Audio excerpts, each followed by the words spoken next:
You are listening to the Empowering Working Moms podcast, Real Talk with Dr. Prianca Nayak, a show to help professional moms in survival mode to take hold of their lives and thrive.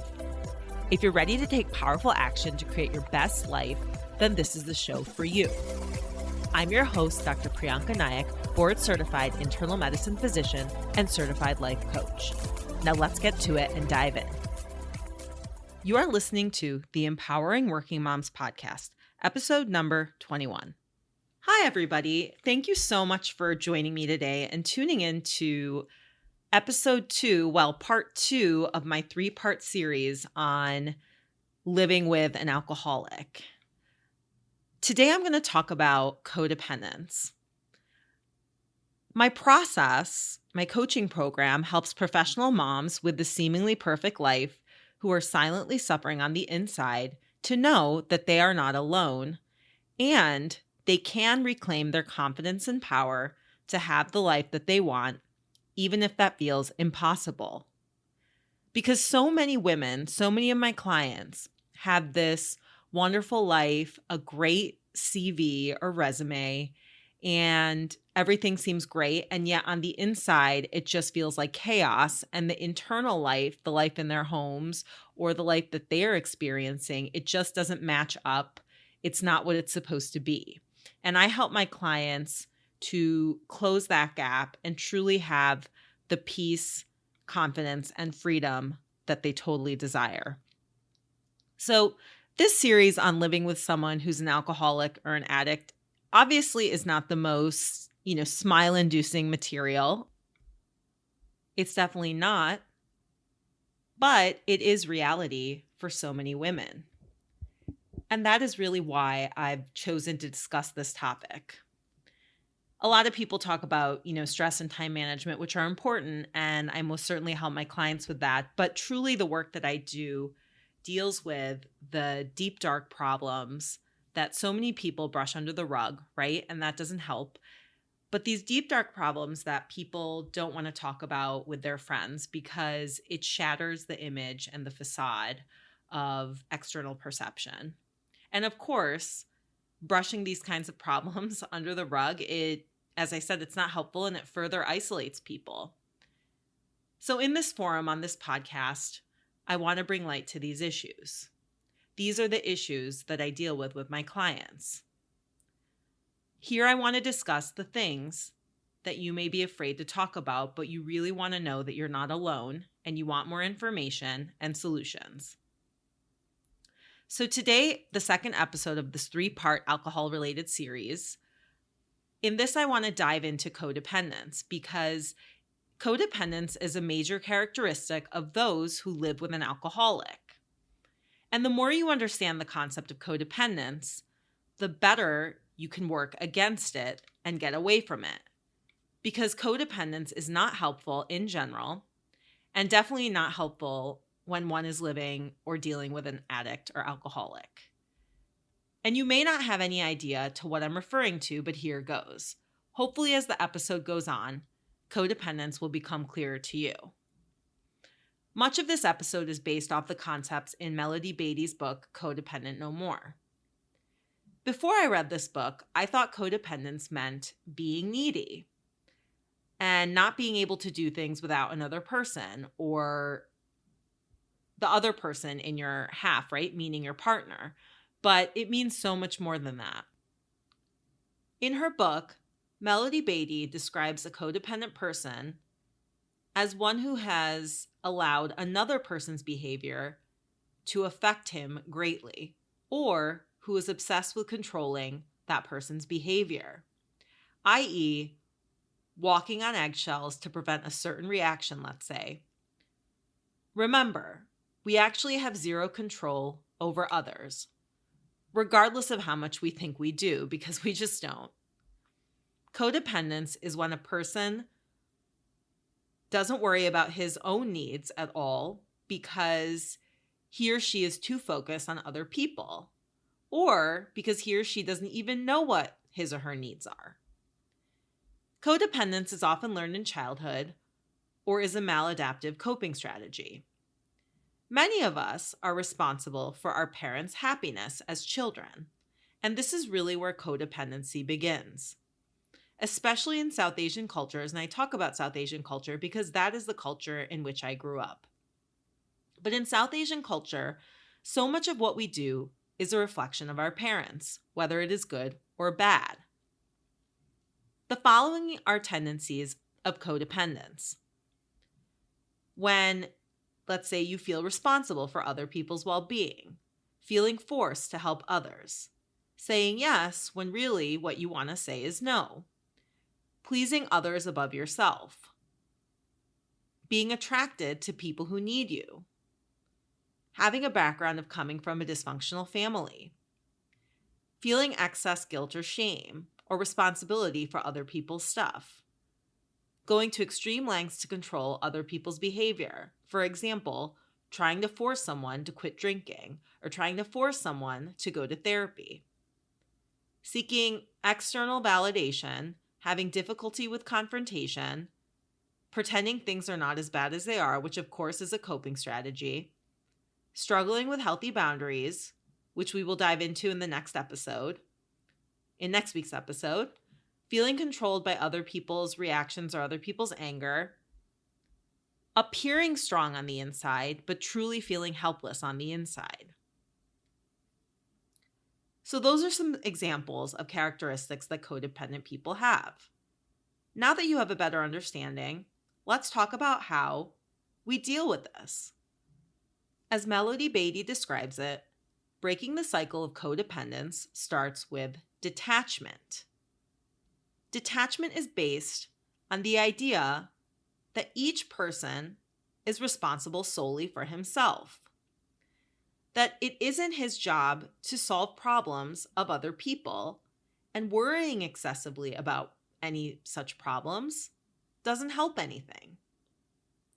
Additionally, this is a quote from Codependent No More, detachment involves present moment living in the here and now.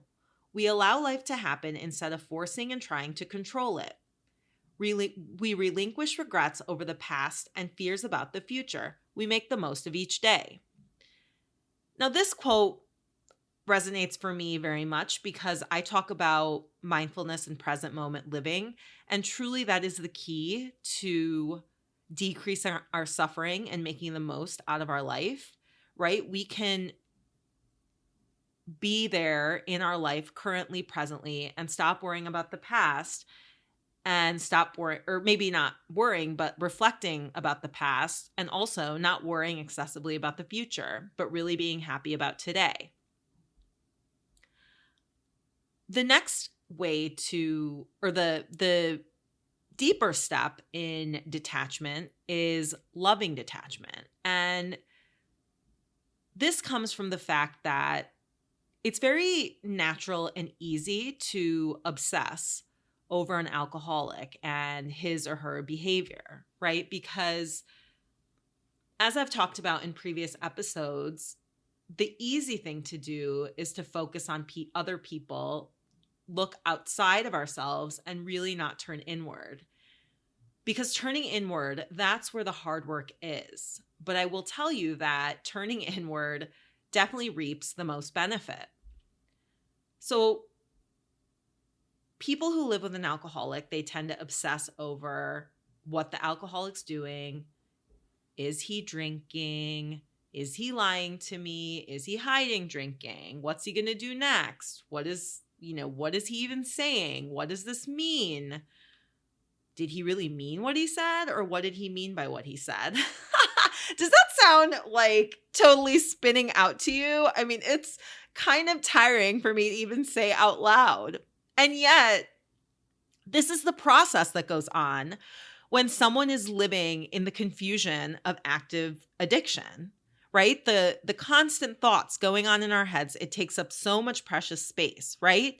So you want to make sure that you really stand guard to the door of your mind and have a sieve for what you let in, and don't allow the chaos of active alcoholism and addiction to take up space in your precious brain space.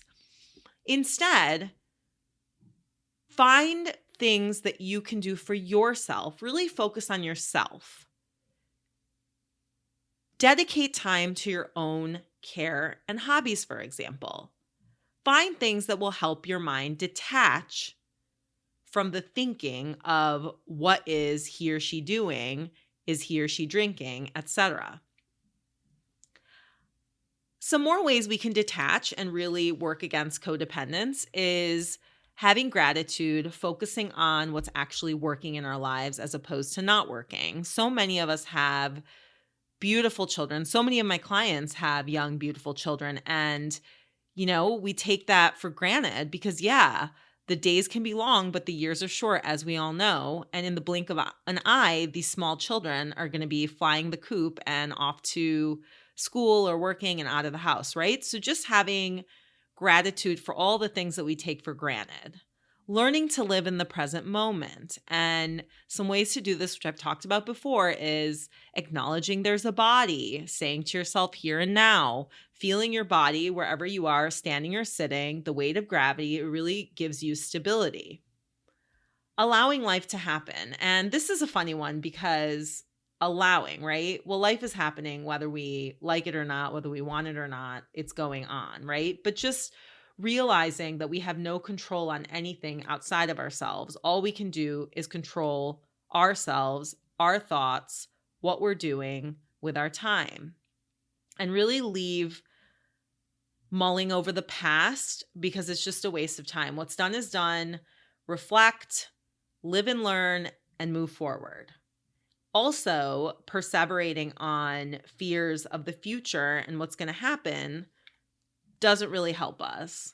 And in Al-Anon, they talk about, actually, I believe in AA as well, one day at a time. And sometimes when things in life get really, really, really hard, and that can happen because life can be hard, even though we know it's beautiful as well, those are the times where you may just need to take it moment by moment or, minute by minute, hour by hour, and then day by day. But thinking too far into the future isn't really going to help anything because we really don't have control of what's to come tomorrow, right?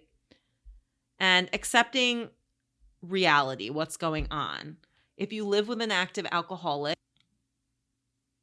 that can be a difficult pill to swallow, but really just leaving it be because it can be an unsolved problem because you don't have control over someone else's disease and alcoholism.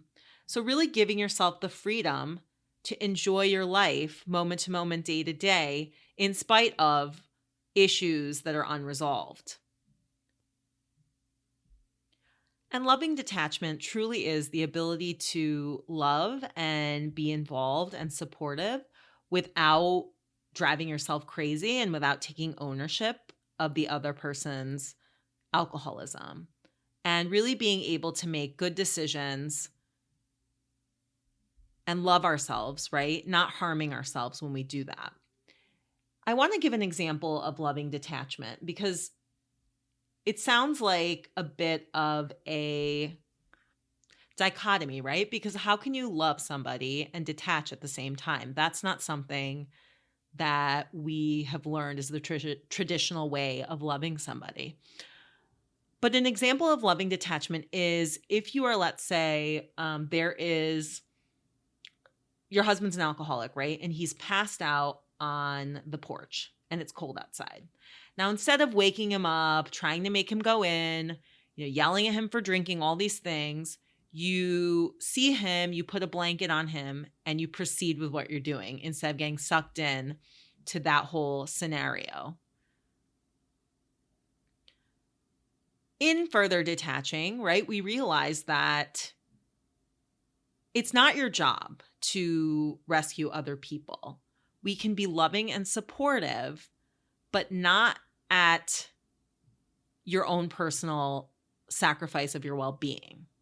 And learning to not be codependent is truly learning to stop taking responsibility for other people, letting other people be responsible for his or her feelings, giving other people a chance to take care of him or herself. Because especially when it comes to addiction, An addict will not quit unless he or she truly wants to. You can give as many ultimatums and beg and plead, and it will never work unless he or she has his come to Jesus moment where he wants to quit himself. Also, restoring your own peace when drinking and chaos might be happening is one thing that I teach my clients. So let's say, your alcoholic spouse walks in the door, clearly looking drunk, slurring his or her words and, saying, I didn't drink, like I just came straight from work, etc. Don't play Sherlock Holmes, because searching for alcohol bottles and all that, it's a waste of your time. It's not going to make you feel any better. It's a waste of your energy. And likely he's got a good routine and knows exactly how to hide stuff from you, okay, in terms of drinking. And again, if he swears up and down he hasn't drank, that's fine. Just go about your business, go about your day, whatever you were doing. And tell yourself that you're just not going to go there. You're not going to go down the rabbit hole. You're not going to give your precious brain space and energy to any of this chaos or drama. So this will save you tons of energy, believe me. Codependent behavior tends to be reactionary, right? And the antithesis, the antidote to this is truly detaching. And as I said, detaching from the alcoholic spouse's behavior and realizing that nothing that you can say or do will have the effect of him or her quitting drinking. You don't actually have responsibility for that, even if it feels like you do. And the sooner that you realize you have zero responsibility and ownership of your spouse's addiction, the sooner you will feel peace and freedom. And that's a tough one to wrap one's head around, but I highly encourage my clients to do this. Another feeling that is critical to deal with is anger. And I know many of us have been raised to believe that it's not okay to be angry, but anger is just another emotion, and it is completely okay to feel angry. And you are still lovable even when you're angry, even if you feel angry. So that's an okay feeling to feel. And if somebody else is angry, it's not your fault. That's on him or her. That's his or her emotion, is the anger.